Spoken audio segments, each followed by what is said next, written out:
everybody, welcome back to the Vinyl Fetish Club up here in the Vinyl Attic. It's been a minute, I have to say, because there have been a few distractions, a few things getting in the way of doing these videos. One has been all three of the classes that I teach have had midterms, and there's just been a ton of grading to do. I'm still doing it. The other is, obviously, the Atlanta Braves were on the World Series, and one such series, first time since 1995, my hometown, the Braves, so I had to watch every minute of that, along with having a relationship with my family, with my wife and my child, and especially the wife.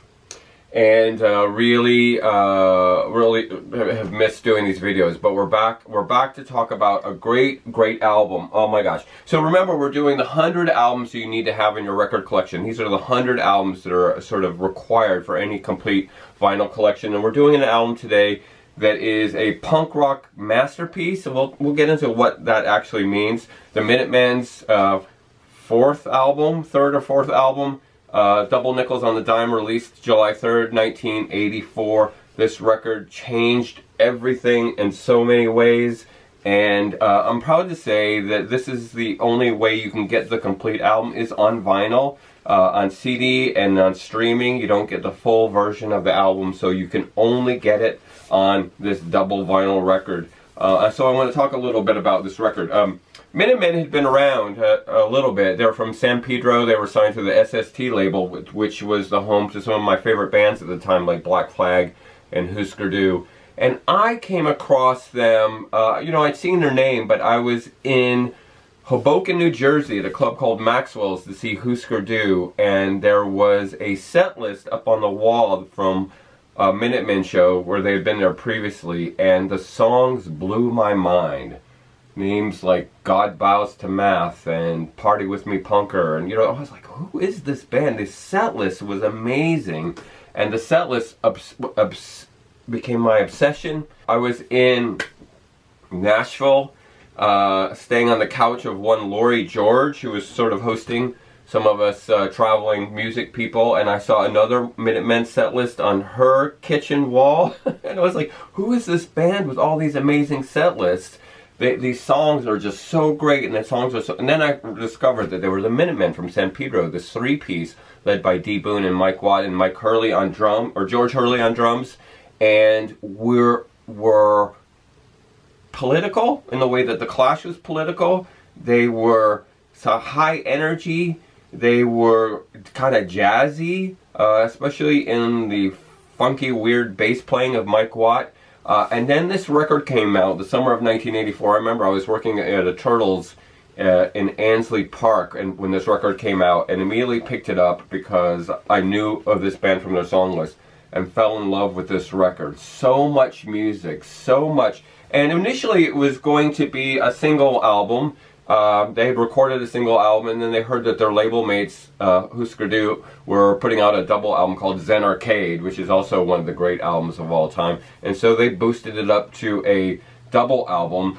Not the same concept, Zen Arcade is sort of a concept record. The concept here is sort of, about their cars. Double Nickels refer to 55, driving 55, sort of a little slap at Sammy Hagar, who had a song at the time, said, I can't drive 55. They were going to drive 55. And on the dime is the 10, the Highway 10, which runs through Portland. It goes through San Francisco all the way to San Pedro, if you can see the sign right there for San Pedro. And it has the sound of their cars on the records. They each three members sort of took a side to curate, kind of inspired by Pink Floyd's Ummagumma, and the fourth is kind of a catch-all side. And the music here is all over the place in a wonderful way, including something you don't get on the CD or the streaming version, them covering Van Halen's Ain't Talking About Love. They also cover Steely Dan and Creedence Clearwater, but most of these songs are written by D. Boone and Mike Watt. A lot of it's political. One of my favorite songs on here is called Political Song for Michael Jackson to Sing. A political song for Michael Jackson to sing. This is a right-wing petition, right-with petition. There are just so many amazing lines in here. A lot of it were inside jokes to the band. A lot of them were sort of statements about living in Reagan's America. A lot of it was about the scene. There's a wonderful song called The History History Lesson Part 1, where it talks about the history of the band and how they were inspired by Joe Strummer and Blue Oyster Cult, and you know, all the people that kind of went in to make them who they are. There's sort of contemplative songs, maybe Partying Will Help. There's lines, We Jam Econo. And I got to see them play a couple times and really loved it. In fact, I got to talk to Mike Watt and D. Boone on different occasions. And I got to talk to D. Boone at the 688 Club where they were playing. And we talked in the hallway of the 688. This is D. Boone playing it, or Mike Watt playing it. D. Boone and George Hurley. I don't think Mike Watt is in that picture. Playing at 688. And I asked Mike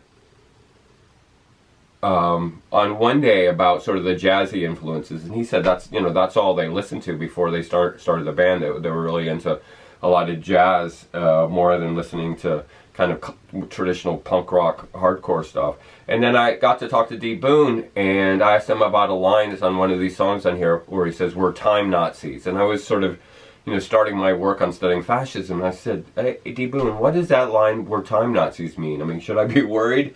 And he says, well, that's Mike's line. Mike Watt wrote it. But it really means sort of being fascist with regards to time. Like, these songs are short. All these songs are short. There's a lot of songs on these four sides that it really has to do with how sort of, you know, much they can cram in, how much emotion they could cram into a song. And so there's all this emotion in this. And I got to see them play again. And, the next time I got to see them play, I really got to score the thing I wanted, which was a Minutemen set list. This is a Minutemen set list that I got from at the 688 Club, October 21st, 1985. Probably written by D. Boone. They're doing the Red and the Black, the Blue Oyster Cult song, as a encore. Have You Ever Seen the Rain? A CCR substitute. The Who song, but has some of their great songs like Jesus and Tequila, and Do You Want New Wave or Do You Want the Truth? And, they were a relatively small band, and they kind of have grown over the years. One of their songs off this record, Corona, was used as the theme song for the Jackass program on MTV. So, they started to grow. But what really happened was a year after this record came out, D. Boone was killed in a car accident. He was asleep in the van, and it slid off the road, and he was thrown out and broke his neck, killed him at 27, another member of the 27 Club. And that was the end of the Minutemen. George Hurley and Mike Watt continued a bit later as a really great band called Firehose, and there's a whole story about how that band came together, carrying on some of the vibes. But there's just so much aggro and agit pop on this record. Some of it is spoken word, some of it are just talking over grooves, and some of it, This Ain't No Picnic, which was actually a video that was briefly played on MTV, was super rockin'. So what I wanted to talk about, besides the greatness of this record, I mean, you really, really need to find this on vinyl. It's hard to find. I have to imagine it's going for a lot on eBay, because this is the only way to get all the music that they put out on this album. So one of the things this record makes us think about is, what does it mean to be a genre? Like, is this a punk rock album? It kind of doesn't sound like it. It doesn't sound like the Ramones. It doesn't sound like the Plasmatics or Black Flag. I mean, it doesn't sound like anything that we kind of think of as punk rock. It's all over the place. In fact, they do Steely Dan on it, which is probably the least punk rock band in the world. So, it brings out that notion of what does it mean to be in the genre. And the concept that we often use is postmodernism. Postmodern being postmodern, modernism being sort of one style of architecture. You got Gothic and Modernist and Art Deco, and they have to stay separate. But a postmodern building will mix all those things together. Same way in music, we're getting a lot of postmodern music. Think of Lil Nas X and that Old Town Road song. Old Town Road. Old Town Road. Right, Old Town Road.